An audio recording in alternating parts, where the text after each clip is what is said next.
Welcome to Focus Africa, where we engage with different farmers in Africa just to know what they feed us with and how they manage to do agriculture. My name is Berry Lotieno, and today I'm so privileged to visit Githunguri in the heart of Kiambu County, a place famous for dairy farming. Come with me, let's learn together.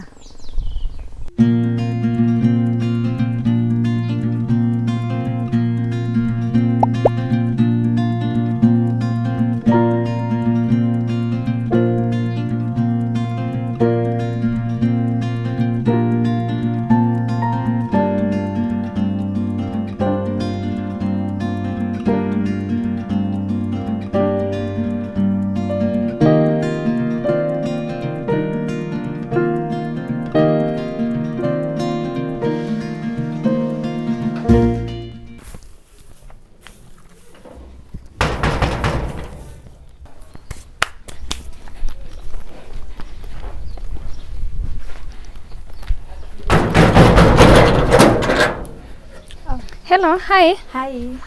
Welcome. I'm very fine. Thank you so much. Welcome to MK Dairy Farm. Oh, thank you so much for listening.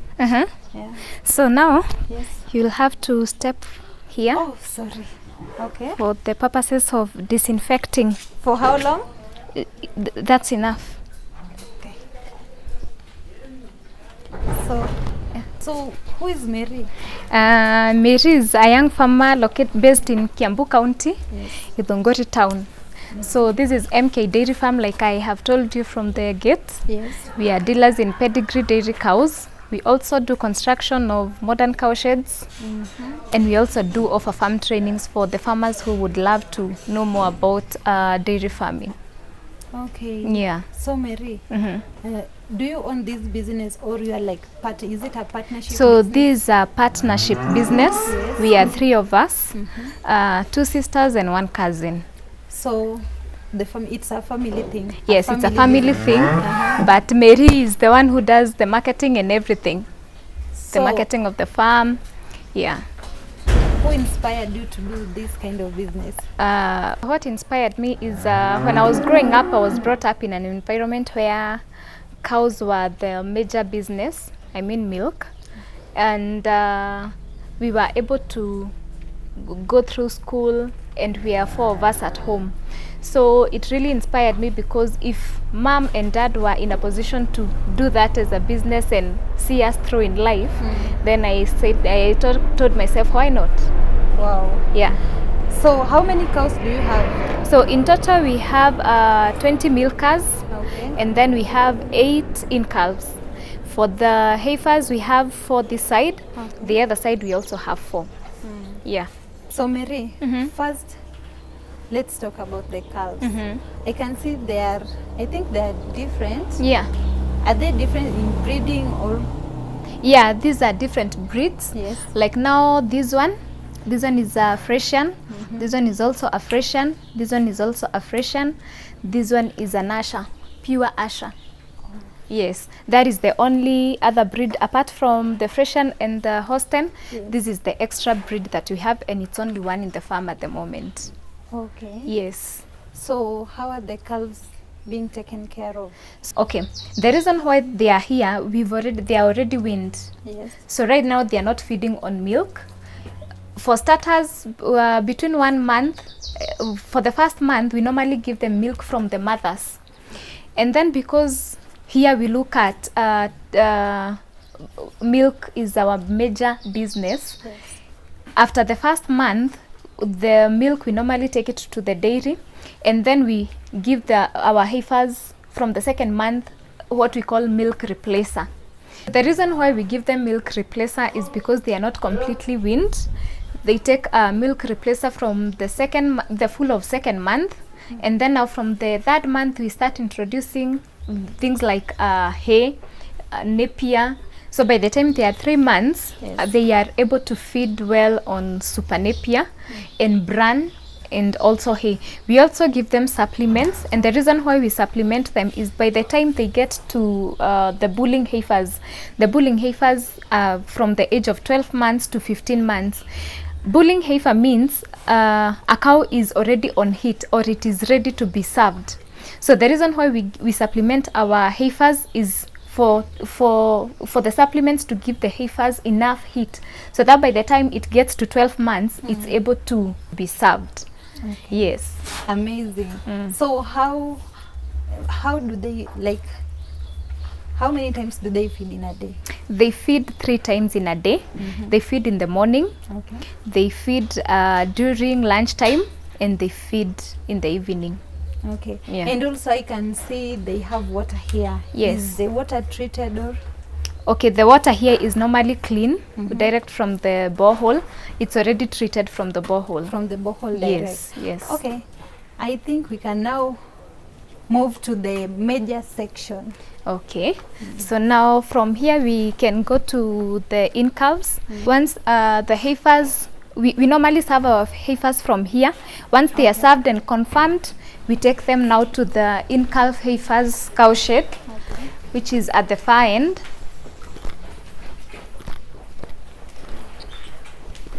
So now these are the in-calf heifers. We have 8 in-calf heifers, the ones that we have already served and confirmed. Served and confirmed, 8 in number. Then the 2, they have been served, not yet confirmed. So the reason why we have kept them separately from the milkers is because at 7 months, we normally do what we call steaming. So what we mean by the word steaming is we give them extra supplements, extra feeds for the cow to be to have enough energy by the time it gets to the time it's delivering. Okay. Yes. And do you feed them as the same way you feed the cows? Okay, we feed them the same way we feed the milkers from the 1st month to the 6th month. And then now from the 7th month, we continue with steaming until it delivers. Okay. Yeah. So also, 45 days before delivery, we normally give them what we call udder booster, because in some heifers, there are heifers that they get to the 7th month, no, the 8th month, and the udder has not yet formed. So 45 days before delivery, we normally give them udder booster, and 45 days after, we give the same. What is the function of udder booster? The function of udder booster is to help the in-calf to form the udder, because there are some heifers that normally it gets to the time of delivery, but the udder is still small. So udder booster basically helps to boost the udder. And how do you serve your in-calves? So we normally use the artificial way, because like you have seen in the farm, we do not have bulls for doing it the natural way. We do artificially to serve. We normally use the artificial way to serve our heifers. And at the end, will the product be the same? Yes. Okay. Yeah. How about, I can see, which breed is this? So this one is a pure Holstein. This one is a pure Holstein. This one is a crossbreed of Holstein and Frisian. This one is a Frisian. Okay. Yeah. How often do you feed your in-calves? So we feed them 3 times a day. We feed them in the morning, we feed them afternoon, and in the evening, like right now. Okay. Yes. So do they drink the same water as the calves, as you said earlier? Yes, they drink the same water. Even the milkers, they drink also the same water. Okay. Yeah. So what's the composition of the feeding? So we have, for the feeds, we have, we normally feed dairy meal, we feed maize germ, we feed bran. And then we normally put the supplements, I mean salt, we normally mix. And then in the morning, we feed them super napier and the feeds. During lunchtime, we feed them also super napier and feeds. And in the evening, because now they are not too active, we just feed them super napier and maybe hay. Okay, that's so nice. So directly opposite, we have the milkers. In this particular cow shed, we have about 12 in number, with a production of 25 liters to 35 liters a day. How often do you milk them in a day? We milk them 3 times a day, because these are high yielders. So for the high yielders, it's supposed to be milked 3 times a day. So which milking method do you use?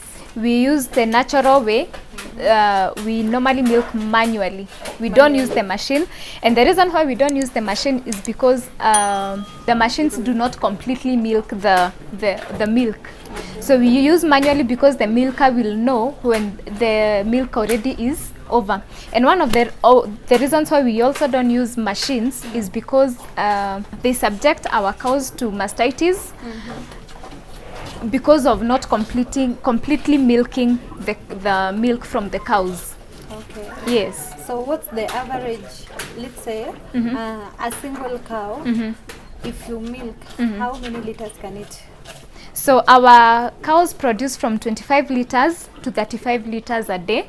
Per cow? Yes, per cow. So when I say from 25 liters to 35 liters a day, there are cows that are being milked 25 liters for the first time calvers. First time calvers we normally milk from 23 to 25 because normally for the first timers they don't produce milk for the first time, but during their second calving, that is when now they go to 35 liters. So we normally milk our cows 25 liters to 35 liters a day. There are those that we are milking 30, 32. Yeah. So after milking the cows, where do you take the milk? We normally take them to the dairy. So here in Githunguri we sell our milk to Fresher. It's a big company. Okay. Yes.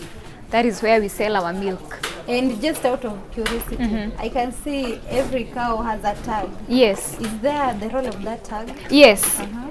Like now, most of our cows look alike. True. So how would you know the record of this one and it looks alike with this one? So it is for proper recording, keeping records. Yes. How many workers do you have? So? At the moment we have 4. 4 workers? Yes. Yeah. Helping you to run this whole farm? Yes. And we have 1 manager, of course. 1 manager. Because without proper management, we wouldn't be this far. So would you just highlight maybe the role of the manager? The role of the manager is to ensure that the farm is running smoothly. Like for example, he ensures that the feeds are here on time, the cows have been milked, and there are enough, let's say, napier grass for them to feed. So that is basically the work of the manager. Okay. Yes. Maybe why did you choose, or why did you people choose to run a farm almost full of freshers? Okay, the reason why we chose these 2 breeds, they are well known for their high production and adaptability. Fresher and Holstein can adapt anywhere because also we do sell. Okay. We also do sell, like let's say you're a farmer there, you would want us to sell you these breeds, we also sell. So they easily adapt to any climate.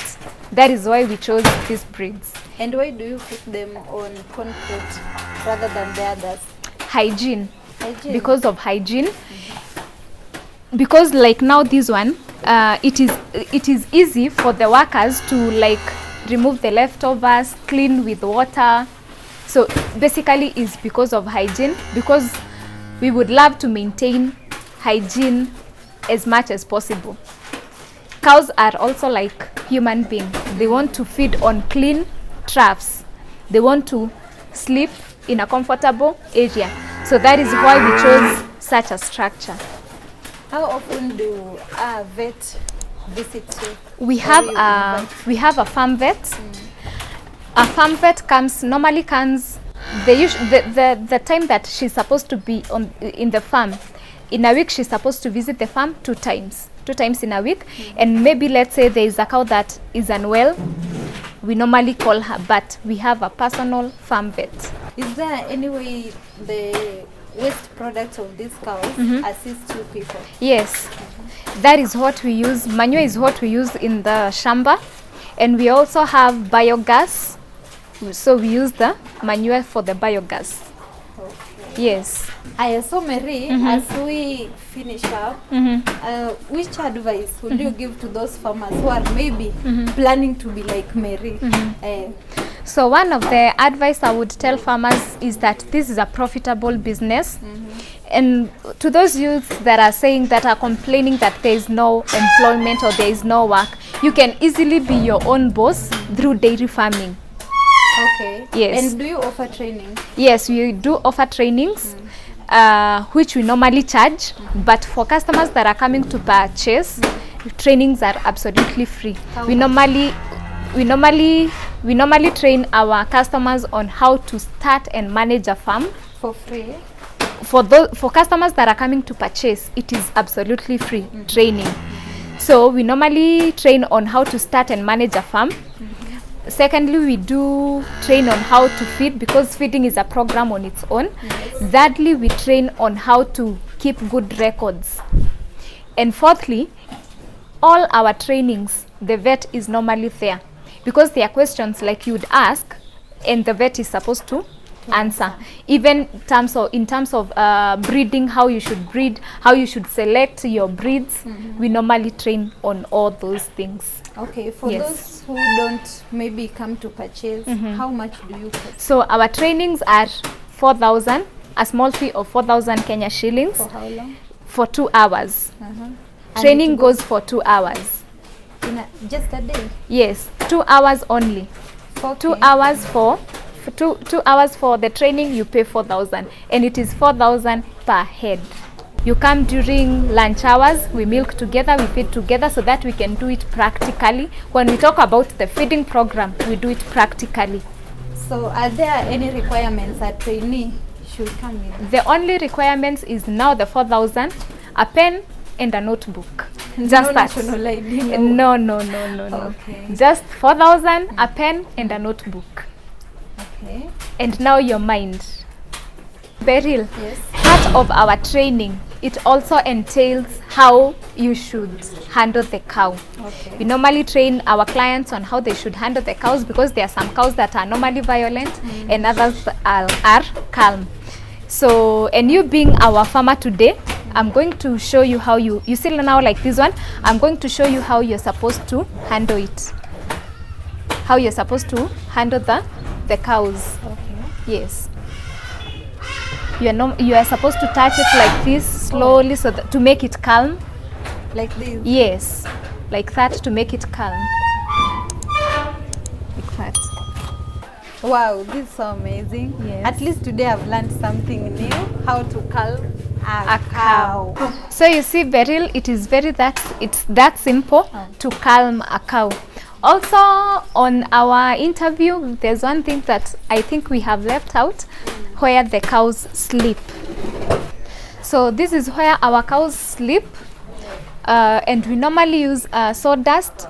The reason why we use sawdust is because to keep the cows dry and comfortable, and also clean as well, because when they excrete, it is easily removable. And also sawdust is affordable and available. So what do you use to remove the waste products? So we use the broom to remove the excrete from the sleeping area. So from here you take the waste products to the farm directly? No, we normally, once we remove the waste from the manure from the cow shed, we normally place them here until it's full. We take it to the shamba. Why here? And for how long? Just a day. Just a day? Yes. For what reason? Okay, to reduce the times that our worker is going to the shamba. Okay. Yeah, so he only goes once. Yeah. So Beryl, I hope you have enjoyed MK Dairy Farms farm tour, and like I have told you, we normally sell breeds. If there is a customer who is in need of breeds, we normally sell. We also do construction of modern cow sheds. As you can see, ours, it is very modern. And we also do offer farm trainings for farmers that are willing to start this kind of farming, or that have already started but they do not have enough knowledge on how to start such a farm. So we normally train them. And for any customers that will come under, now that we are under Focus Africa right now, for any customer that will be coming through under Focus Africa, we are going to give them a good discount. Wow. Yes. That's so interesting, Mary. I've learned a lot from your farm. And thank you so much for willing to give me the information. Yeah. You see, this was an impactful session. By the way, I've learned a lot about dairy farming, and I'm planning to start one for not even for my mom, for my family in general. The way you've parted with your family. Yes. And I also believe like a family thing, it can't be just dissolved like that. You Yes, see? true. Yeah. So for those who are watching us back at home, this was an impactful session for me. I've learned a lot. I hope you also, you've learned a lot from Mary's Farmyard. And for those who would want to know more about dairy farming, you can visit their farm. And if you feel like your question was not answered, please feel free to put it down on the comment section and it shall be responded to. Then as Focus Africa, please, if you are a farmer outside there and you feel like you are doing a great job just as Mary has just done, please contact us through the information below. Thank you so much for watching Focus Africa, and see you in the next video. Remember to like, comment and subscribe. Bye.